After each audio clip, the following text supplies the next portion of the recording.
Good morning, everyone. I hope you all had a good evening or a good day or good afternoon. It's morning here where I'm at in very far eastern Canada. All right, so I'm going to continue on with reading of the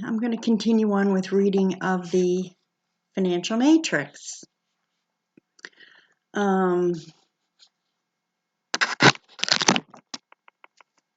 I have no idea how I'm ever going to get this streaming done right, but anyway, I'm working on it. But for now, I'm quite enjoying just reading this. And I guess a good thing about not having a video stream is that you can just kind of listen to this as you're doing other things. All right, so the title of today's stream number 4 is Debt is Killing the American Dream. And I got thinking about that because, of course, I'm in Canada, but all around the Western world, the dream kind of is the American dream. Because that dream to many people signifies a freedom that isn't available in many areas of the world. And so the American dream, I know here in Canada, it's really no different. Life, liberty, and the pursuit of happiness. That's what everybody hopes that they can achieve, I think. And I don't think it really matters where you're at in the world. You do want to have liberty of your own person. You do want to have a feeling that you own your own life, whatever that may be to whoever is thinking about it. And the pursuit of happiness, everybody wants to be happy. You know, we all know that life gives us many ups and downs, many challenges, many sadnesses. But the fact that we can pursue happiness, that it could be an attainable goal in our lives. And actually, when I think about the pursuit of happiness, for me personally, it's more a pursuit of contentment, just to be content in my life at any given time, but specifically in the present. Just being content with what I have, who I am, and always striving to be better. But that American dream,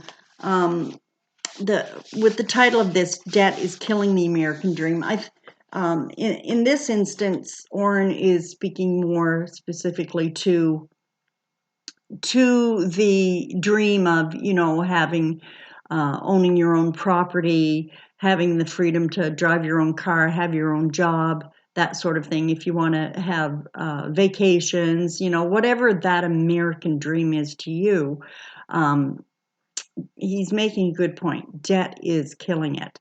It's certainly squelching it a bit anyway. So I'm just going to continue on reading. The first thing to understand is that a person's debt expands his ability to live his dream. Sorry. The first thing to understand is that as a person's debt expands, his ability to live his dream contracts.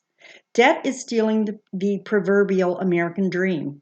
While personal debt is bad enough, we must also understand how business debt and government debt are feeding the fiscal crisis. In the first quarter of 2014, the St. Louis Federal Reserve announced the total U.S. debt, the combination of government, business, mortgage, and consumer debt, as nearly $59.4 trillion. And as an aside, I'm sure it's quite a bit more than that now in the year 2020. That's a boatload of debt. Hey, you're not kidding, buddy. Even at just 5% interest, this amounts to over $3 trillion in interest to service the debt. That's $3 trillion every year. Holy crap, that's a lot of money. But you can't even really fathom that. As a person who maybe makes, on average, like $40,000 to $50,000 a year, like $3 trillion is like, what are you insane? So, So let's compare this to the total debt of 2.2 trillion just 40 years ago. So the St. Louis Federal Reserve announced the total US debt at 59 trillion. 40 years ago, it was 2.2 trillion. So it doesn't take a statistician to recognize something has significantly changed in society's treatment of debt. 40 years ago, the total debt was less than the interest paid to service the debt today. Yoicks. The USA debt, unbelievably, has increased more than 27 times in the last 40 years. If this doesn't wake someone up to the debt crisis of Western nations, nothing will. Here in Canada, what our ridiculous moron of a prime minister is doing is racking up our debt so exponentially that Canadians are on the verge of revolt. Like, we're actually on the verge of revolt. However, he's fast instituting a dictatorship here, and I expect, this is my prediction, it may be way off the bat, but I expect they're deliberately steering us into a Venezuela type of economy where it just crashes and burns. It's going to do that if he keeps on the track, but I think they're deliberately doing it. However, when you talk about national debt, it affects us immensely on our personal level, and I'm going to continue on and he'll explain how that's done. Fortunately, many people are waking up, and author James Butler is one of them. He wrote in a recent op-ed piece, in 50 short years, debt has gone from being a luxury for a few to a convenience for many, to an addiction for most, and to a disease for all. It is a virus that has spread to every aspect of our economy, from a consumer using a credit card to buy a 75-cent candy bar in a vending machine, to a government borrowing $17 trillion to keep the lights on. In other words, households, businesses, and governments at the local, state, and federal levels have all been seduced into the web of debt, creating a $49.4 trillion issue. Disastrously, however, it's the people as individuals who end up paying for the debt sins of business and governments. Remember, governments do not earn income, but rather only receive revenue by taxing their citizens. Thus, when government debt expands, the people's taxes must eventually increase to pay the compounding interest due. And I think I just wanted to make a really expand on this a little bit. And for those people who say, oh, I don't vote, they're all corrupt, blah, blah, blah, blah, blah, I would like to slap you upside the face, because this is exactly why you need to get involved, not in politics per se, but know what your government is doing. Because as he said, governments don't earn money. They don't have income streams. Well, here in Canada, they might, because it's becoming more communistic, and China owns all the companies and businesses, and Canada is fast approaching that model. However, governments, they don't make money. They don't earn income. Their money comes from us, from every citizen. It comes from us. So if you're not paying attention to the government and it's racking up trillions of dollars in debt, where do you think the money's coming from to pay that debt? That debt is not the government's, and I'm doing the little finger thingy, quotes, air quotes. that money, that debt is your debt. That debt belongs to you. You have to pay that, and you pay it through taxes. So if your taxes keep going up and you're kicking and screaming about your taxes going up, it's don't be surprised. You have to keep tabs on what your government is doing, because the government, all the money they spend, that's your money. That's the money you're working for. That's the money you're spending time, beating your head against your little cubicle or, with your shovel or however you earn your income. You're spending your time earning your income for that debt, to pay that debt. It's your debt. I just cannot get it through people's heads. I don't know what it takes to get it through their heads that money the government is spending that's your money. People kind of, and I don't know whether it's an intentional, I'm assuming it's an intentional kind of a brainwashing thing that goes on that people just don't associate what the government is doing with their lives. But what the government is doing with or with the government money, it's not the government money, it's your money. So just think about that. Think about how important it is for all you people who don't vote, who don't get involved in politics, who don't want anything to do with the government except bitch and complain. They're spending your money. You better start getting involved with it, and you better start having your say in where your money is going. So anyway, that's my rant for the day on that. I'm very politically involved, so it's just I shake my head at how people just compartmentalize, themselves and their lives from their government or from the government that they're living under. So anyway,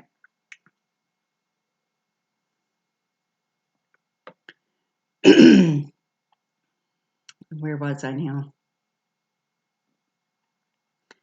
So thus, when government debt expands, the people's taxes must eventually increase to pay the compounding interest due. Has anyone else noticed how much money is taken out of their paychecks in federal, state, and local taxes? Moreover, when Social Security, property taxes, and various licensing fees are added in, it's no wonder, and most people must borrow in order to live.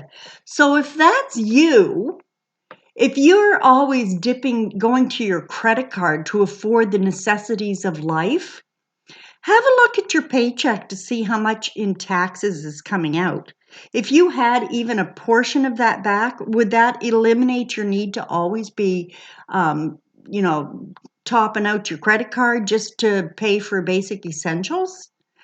Again, this is how important it is to keep tabs on what your government is doing. And if you have a government that consistently raises taxes, sends your money out of the country instead of investing it back into your country, back into your communities, then maybe it's time to really take a look. Follow the money. Follow the money. Where's it going? Do you know where all your tax dollars are actually going? And if you don't, then maybe it's time you started getting a little more active in getting some of your tax money back into your pocket. Actually, having worked in the bank as well, and one thing about when you see so many banking accounts, so many people's financial statements, you learn to read them like a book. Like I can open up anybody's bank statement and know exactly what they value in their life. I can tell you exactly what their lifestyle is like. I can pretty much tell you who that person is and what they're like. I can tell you their character just by looking at their bank statements. When I first realized, I think I was working in the contact center for about the first year that you're working in a banking contact center. They usually put you in what's called sales and service, and so that's just like you learn all the banking systems that they use, and they use a lot of different systems in those banks. And so you have to be able to navigate through all the technical aspects of the banking systems. But one of the first things that happens when you're working in a banking call center, and I didn't sign any disclosure statements, by the way, but I won't disclose what bank I worked for. I'll just tell you generally what I experienced. But when I worked in the bank, the first time a call, most banks all have what's called smart smartphone system.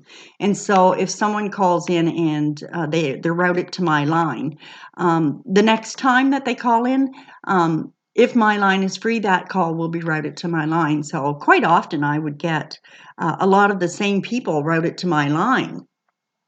And you actually, even though you took hundreds of calls every day, or not hundreds, dozens, I took on average about 70 calls a day, sometimes up to 100 depending on what the calls were like. But you got to actually build relationships with your customers.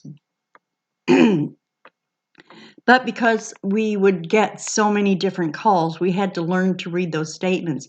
Within the first year of working in the contact center, the first thing that populates is if they've, when you phone into your bank, usually it asks you to punch in your client card number, and you'll have a PIN code or something. You punch that in, and it identifies you to the agent that you're calling into.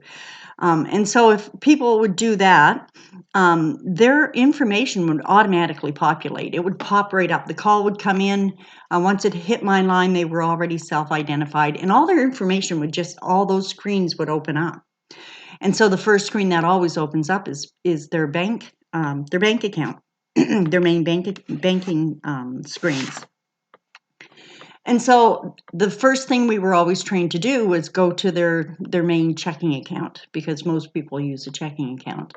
And so we would click on that, open it up, and we could read immediately, and almost before they even opened their mouths, it's that fast. We would see what the problem was, because their most recent things would be popping up. And a lot of the calls were like people calling in NSFs. They had a non-sufficient funds charge to their account. And so we learned very quickly to read those statements, and you could tell, like, we could tell who I got a lot of calls from the oil fields. For some strange reason, I used to get an awful lot of calls from young fellas that worked in the oil fields, and those boys make pretty darn good money. But you could see what they were doing with their money too. Like, as soon as it opened up, you could see where their money was going. And so I used to get a lot of these types of NSF calls, and they'd be calling in screaming at us because why did you bounce my payment? Why isn't there enough money in my account? Why? And the whys is because you're not paying attention. You're not paying attention to, you're not certainly not paying attention to your finances. You're not paying attention to your life. And so when we'd get these calls, we could read the people. I could tell who the ones were who just didn't give a shit. They just spent the money, and it was like it was water. They could turn on the tap the next day, and there'd be more of it there. But that kind of attitude, the longer I worked in the bank, the more prevalent I saw it. And it was like, and I used to have, especially the young fellas that would call in, and they were having like between $7,000 and $15,000 deposited in their accounts every couple of weeks, and calling in for an NSF. And of course, being an older lady and a mother of young adults at that time, I would really rake them over the coals and give it to them, because it's like, what do you think you're doing? Like, have you talked to your mother about this? Have you talked to your father about this? Has anybody taught you how to budget? And so then inevitably we would get we'd go through their accounts, and I'd be looking at their debt load. And a lot of them, this is the other thing about not paying attention to your government. I can remember a couple of young fellas with huge paychecks being dumped into their accounts, and asking them, have you looked at your pay stub? What's coming out for taxes? And to the man, not one of them ever looked at their pay stubs, had no idea what they were being taxed at, had no idea. And so a lot of times I'd just give a little bit of advice, give them budgeting advice, but then I'd encourage them, go look at your pay stub, see what you're paying in taxes, because of course they're figuring in their head, and a lot of people do this. you know how much you're getting paid per hour. You know, basically, you know how many hours you work. You have a rough estimate of what your gross income is. And so, but people don't look at those pay stubs to see what's coming out in taxes. What are the union dues? What are all of these things being deducted from your paycheck? Because that matters. That matters. And especially for people who have very low incomes, it matters more. If you're making, you know, boatload of money, then, you know, knock yourself out, spend it. Save it, but you know, usually if you're making more, you're spending more. But for people who really have low incomes and are being taxed at high rates, it's important to know where all of this tax money is going. It's important to know how to capitalize on it so that you're not paying all of those taxes. And there's ways to do that, and we're going to go into some ways to do that as well. But that goes back to my stream, I think it was number 2, where I was saying, get your data. You have to know your data. Find out, dig all your statements out, dig all your pay stubs out, get your data in front of you so you have a starting point to work from, and you can make a plan of attack. So you can go on the offense, which I talked about yesterday. All right, so that's a big enough rant. Okay, so finally, let's not forget about the corporate debt that amounts to nearly 20 trillion in the United States alone. In order to service this debt, corporations increase the price of the products and services they sell. The company's increased debt, in other words, equates to increased prices for consumers. The companies merely combine their corporate taxes, social security taxes, and interest on debt into the product costs before adding profit to arrive at the sales price. Do you suppose all these high taxes from the government might have something to do with the increases of, you know, that 3 or 4 drumsticks you want to buy, or that steak you want to buy, or the fresh fruits and veggies you want to buy? Sure does. That's why it's really important to watch what your government is doing.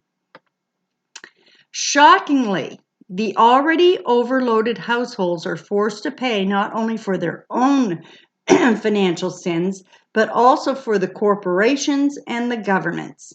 Perhaps a visual representation of the financial matrix debt trap will help emphasize the importance of living debt-free. So he's got a little image here, and it has 4 circles. There's a circle in the center, which is the banking system, the Grabler system.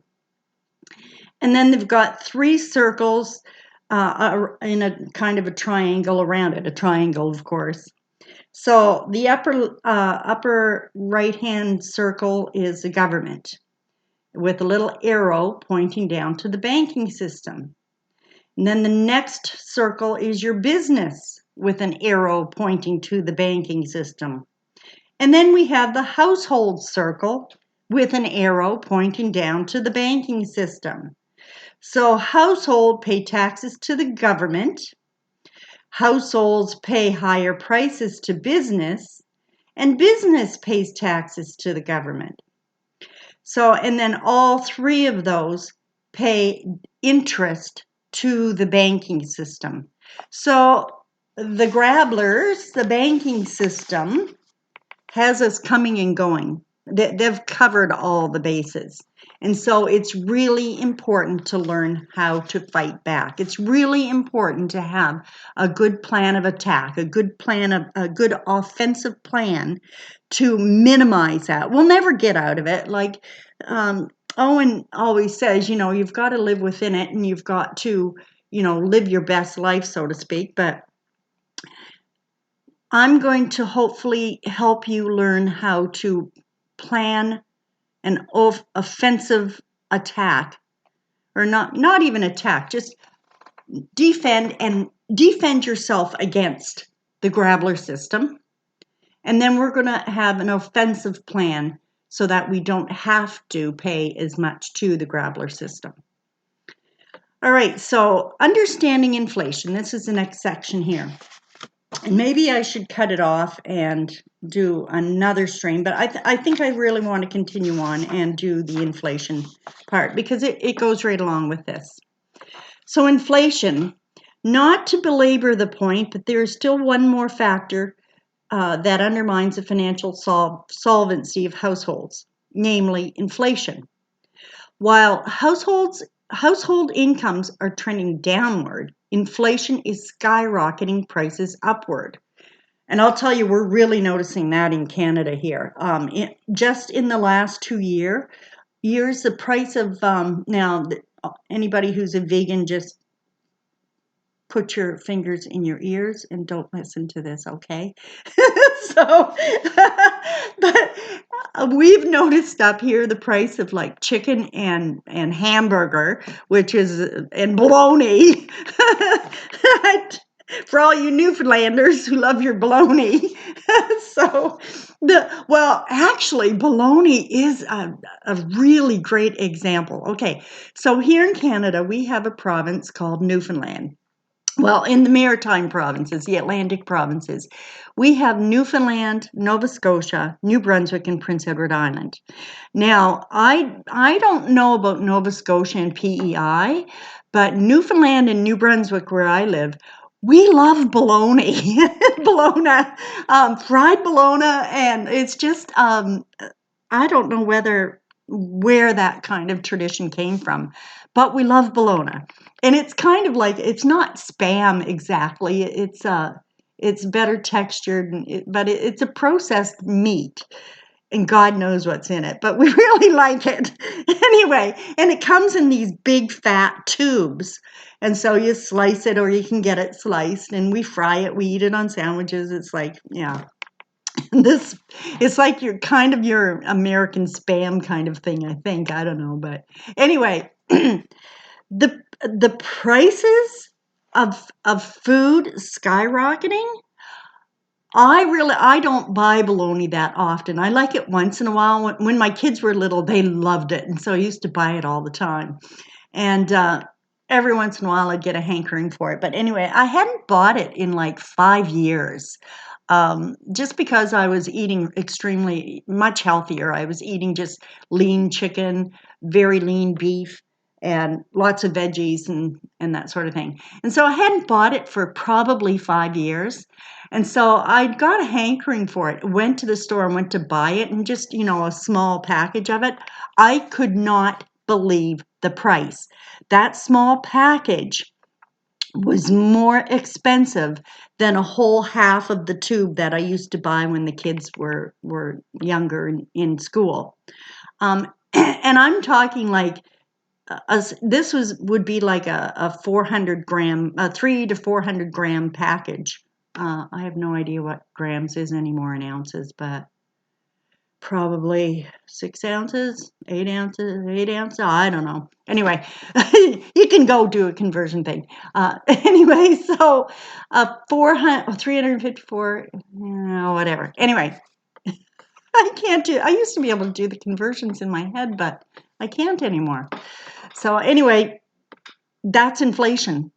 When you see especially one particular product, and you really see how the price of it is skyrocketed, it's because of inflation. And a lot of people don't really understand what inflation actually is. So I'm going to explain what inflation actually is. Actually, I'll tell you right now. Inflation is not the cost of things going up. Inflation is actually the value of your dollar going down. And so you need more of those dollars to purchase the same item. Understanding that difference is going to be key to you getting out of debt. It's going to be key to you tracking your expenses. It's going to be key to getting a handle on your priorities. All right, so while household incomes are trending downward, inflation is skyrocketing prices upward. We will cover the cause of inflation later, but for now, it's important to recognize that inflation is driving the cost of living through the roof. Excuse me for just a second. It's a cloudy day here, and I'm going to get a light put on so I can read better.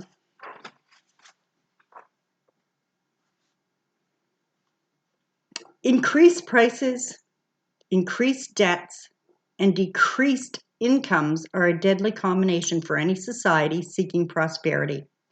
Imagine a nightmare scenario in which people must work 16 consecutive years for decreasing incomes while prices and taxes continually increase. Now wake up, because the nightmare is real in America right now, and in Canada, in pretty much all the Western world. The Western world, all of our countries that have been prosperous and driving the economies and helping third world countries, well, we're being sucked dry, and it's really starting to show now. The debt disaster, however, isn't just about math and numbers. Above all else, it's about the massive stress and anxiety it's applying to the families trapped in debt. According to a 2014 study of over 3,000 American adults by the American Psychological Association, 72% of Americans said they felt stressed about money at some point during the previous month, and 26% said they felt stressed about their finances most or all of the time. Furthermore, 54% admitted they had just enough or not enough money to meet their monthly needs. High debts and low income are acting as a vice, squeezing the lifeblood from people. Is anyone else concerned when over half of the respondents admit to running out of money before they run out of month? Regrettably, the economics of debt ensure the mess will only get worse until the people wake up. Remember, the people's debt is the lender's profit. It's as if the financial system has changed the old saying, no pain, no gain, to read, your pain is our gain. Or, more pointedly, your pain is our profit. Dismally, the APA survey can be summarized. The banks reap profits by delivering pain. That's true. So, society's debt, however, isn't just a story about profits and pain. Control is a key aspect of the debt system. When you view the financial system through the lens of profits and control for the aristocratic elites and subsequent stress and oppression for the well, he says the masses, and I agree with Orrin. I don't like the word masses. It makes us sound like a tumor or something, but when you view the financial system through the lens of profits and control for the aristocratic elites and subsequent stress and oppression for the peoples, you are beginning to see the outlines of the financial matrix. Remarkably, the principles of the financial matrix are not new. Proverbs 22:7 reads, "The rich rule over the poor, and the borrower is slave to the lender." When a person is in debt, he or she is in bondage. Lenders have the power to change the biblical golden rule, do unto others as you would have them do unto you, into a new golden rule. He who has a gold makes the rules. Curiously, however, the financial matrix doesn't coerce people into debt enslavement. Just like Big Bear said, when I've been in this since 2017, and this, after reading all this and applying all these principles, reading the Financial Fitness 47 Principles book, when I first found Owen, and the first time I heard him talk about you have to do it to yourself, it was like, this guy gets it. I was so excited to find somebody online who actually understood this, because everybody I knew at the time had no frigging clue, and that included probably 99.9% of the people I worked with in the banking industry, which is really sad. But when I found Owen and he got this and he was getting the point across to people, I was so excited. It was like, yes, finally. Anyway, so it's to do, let's continue this. He says, curiously, however, the financial matrix doesn't coerce people into debt enslavement. Instead, it seduces them into it. Modern marketing campaigns are so effective that many sell themselves into debt by purchasing things they cannot really afford, regardless of the easy monthly payments. While many laugh at the humorous, much truth is told in jest, by the way. The humorous jingle, I-O, it's off to work I go. It conveys a powerful message, for no one is forced into buying what he or she cannot afford. But once a purchase is made, they are forced to work to pay for it, or risk losing their credit rating and the ability to use credit at all. The alluring ads and seductive slogans cause people to make unwise financial choices they end up paying for over the coming years. Indeed, these high-priced marketing campaigns are specifically designed to make the unreasonable, namely submit to slavery so you can buy what you cannot afford to own, appear reasonable. So I'll just read that again. Indeed, these high-price marketing campaigns are specifically designed to make the unreasonable appear reasonable.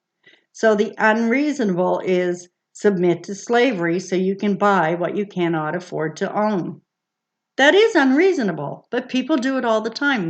They're tricked and they are seduced into going against,